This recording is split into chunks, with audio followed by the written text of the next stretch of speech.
This is a great question, and do you know what? I've been meaning to do a video on my understanding of the market for some time. So yes, I do put en-suites into any property that I do, regardless if it's to rent or to sell to students or not, because I do find putting en-suites in, the return on the investment, the extra money it costs to do that work, to do the drainage, to put the bathrooms in, to do the tiling, is always well worthwhile. One, because if you're looking to sell, you're looking to refinance, I think it improves the overall GDV. But the demand, the expectation, the rental income that I can achieve from having an ensuite room is definitely up there at the higher end. And it just happens to be in the market that's booming at this moment in time. I haven't always done en-suites. In fact, if you look at when I got involved in property and students, 15 years ago, the market was offering a load of 4 beds in old Victorian terraces that were really poor, single glazing, not quality heating, and the decor was effectively something out of the young ones, absolute squalors.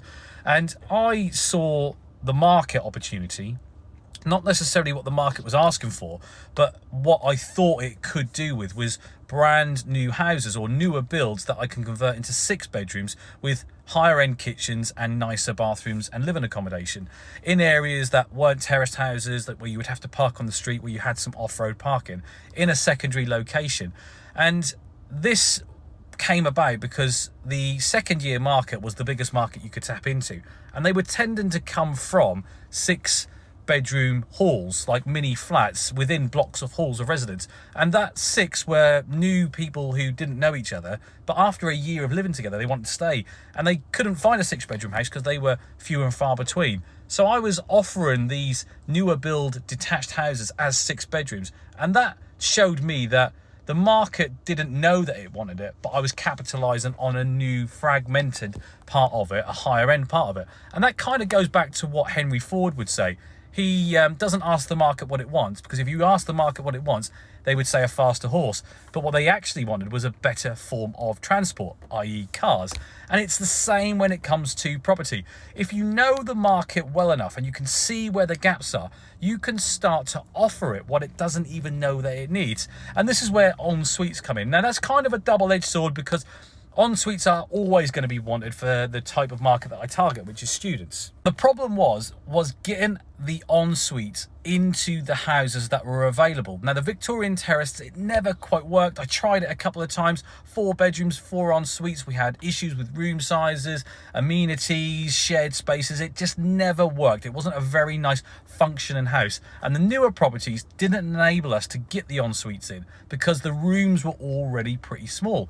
So we looked at these ex-local authority houses that were being turned into 4 bedrooms, but the market was underutilized because the standard of quality and finish was really poor. But what these properties had that no others did was the ability to be converted into ensuite rooms. They also had another plus point, which was location. They were all within a stone's throw of the university. So we started to experiment, and I think it might have been 2014, 2015, so 10 years ago, where we decided to sacrifice an additional room for the living room and to give a larger kitchen diner living room, and that would give us 5 bedrooms with 5 en-suites. Now, I can tell you now, the rent at the time for a 4-bedroom ex-local authority house was probably around 1,200 quid. Now, for my 5 or 6 bedrooms, I was getting around 2,000 to 2,200 quid, which was up there at the higher end. When I had my very first 5-bedroom, 5 en-suite, inclusive of bills, 10 years ago, I was getting £2,700 per calendar month. And the way that I worked out the pricing was, what are the big guys charging for ensuite rooms in the city centre, 5 miles away, for these newer, nice finished blocks?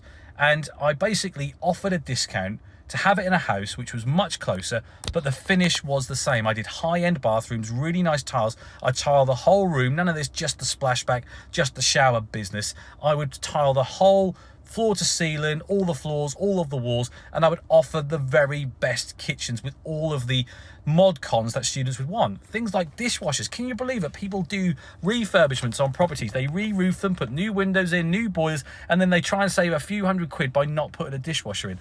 I basically ticked all of the boxes, and I was able to nail that higher rent. I set the standard, and we went on to do literally dozens, 30, 40, 50 of these types of houses, and we've had literally dozens more people try and copycat what we do. And now those properties are renting for £3 a month, so not a massive increase, but no bills included. When utilities are one of the biggest costs for a landlord at this moment in time, it's a massive consideration. So for me, I think that add-on en-suites is definitely a no-brainer. We were able to play in a fragmented market, create a market for ourselves. We've now got loads of competition, so we try and push it one step further. And all we can do is to improve the quality of the finish.